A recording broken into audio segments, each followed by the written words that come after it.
We continue to follow breaking news out of Richmond. Former Virginia Governor Bob McDonnell will spend 2 years in prison. It's his punishment after being convicted on corruption charges. 10 on your side first told you about this seconds after the verdict was announced.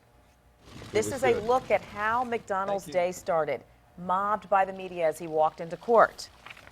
The scene was just as chaotic as he walked out. McDonnell addressed the crowd outside the courthouse.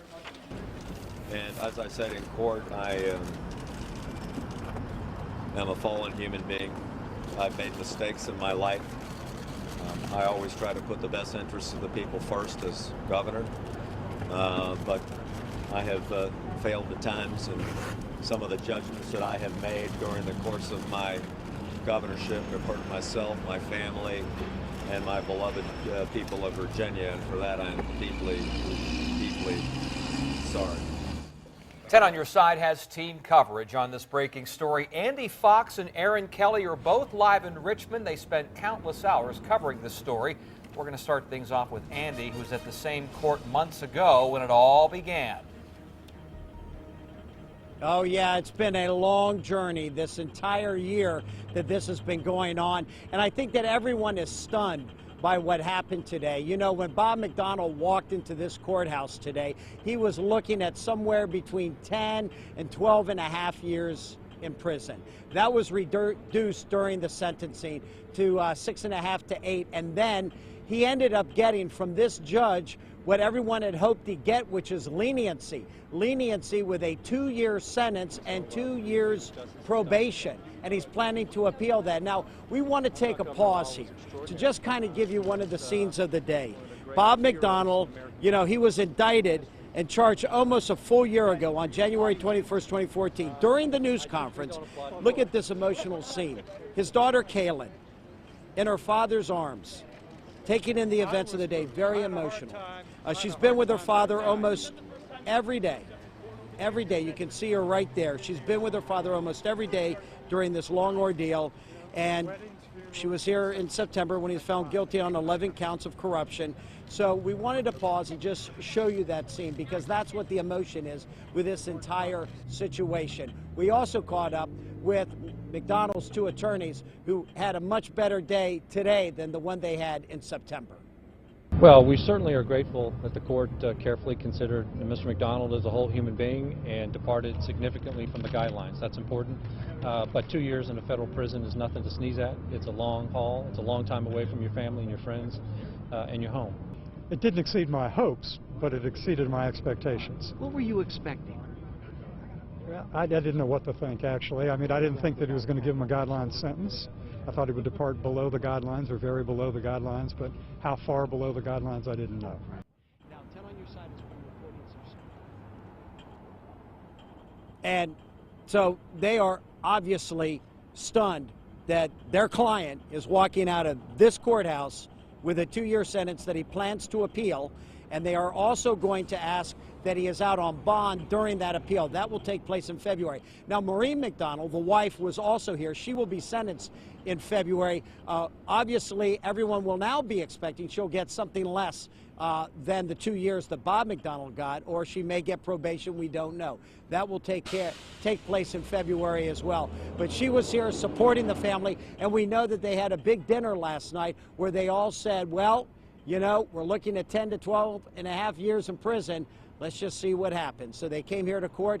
He's going home, and he will be out, you know, until they have a hearing in February to decide exactly what he will be able to do while he's appealing to be out on bond. They'll have to figure that out. Now, inside the courtroom, that was going on, a lot of testimony, a lot of witnesses. In there was my colleague Aaron Kelly, who is now joining us to tell us what she saw, the emotion that was in that courtroom during today's proceedings. Aaron? Well, I can tell you it was already emotional for the family before the proceedings started today. They have talked a lot about how long this has been, this process for them. And today, Bob's sister took the stand.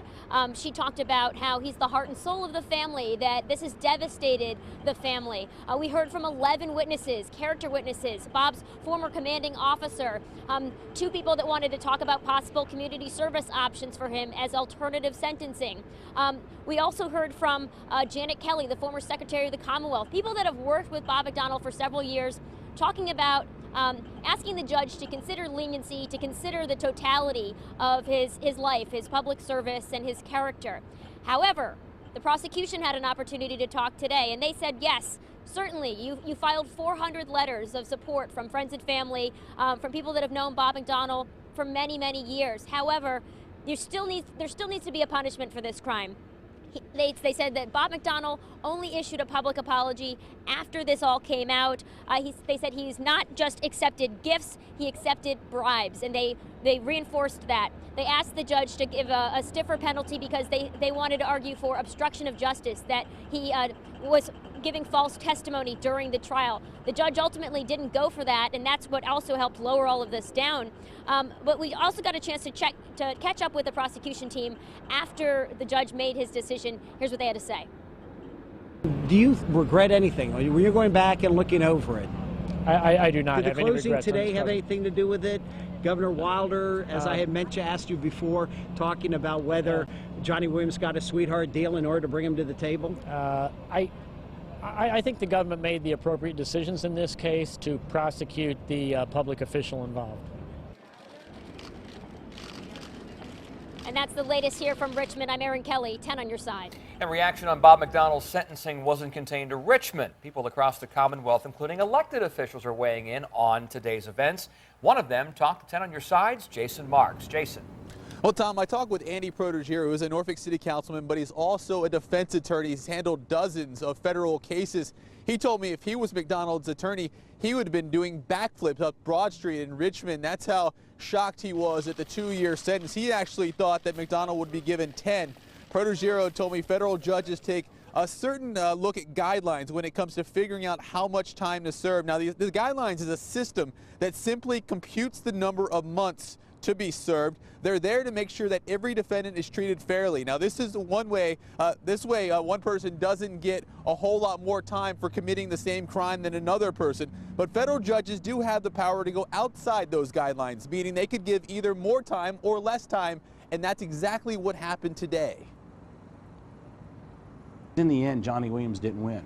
I think the court also had to consider Johnny Williams walked. He came out of this with nothing. And I think that when you look at similarly situated individuals, and you only had 3 people in this case that were conspiring. You had a husband and a wife and a third party. The third party walks out with no time. The husband gets 2. It's going to be curious to see what Maureen McDonnell gets in this. And we won't know about Maureen until February, as you heard Andy just say. Another thing, McDonnell is expected to report to start serving that sentence in February. Of course, they will appeal, and his attorney will, of course, ask the judge to allow him to be out of court, out of prison, until that appeal is done. Protogero told me in his 30 years of trying these cases or serving in these cases, he has never seen a defendant be able to be allowed to be out while that appeal is taking place. So very unlikely there. Now, the former governor, once he is sent to prison, he will be obviously at a low security prison. People with similar crimes, non-violent offenders. Now, the question is, what does the former governor do when he gets out? Because he's no longer allowed to practice law. He's going to be disbarred from the state of the Commonwealth of Virginia.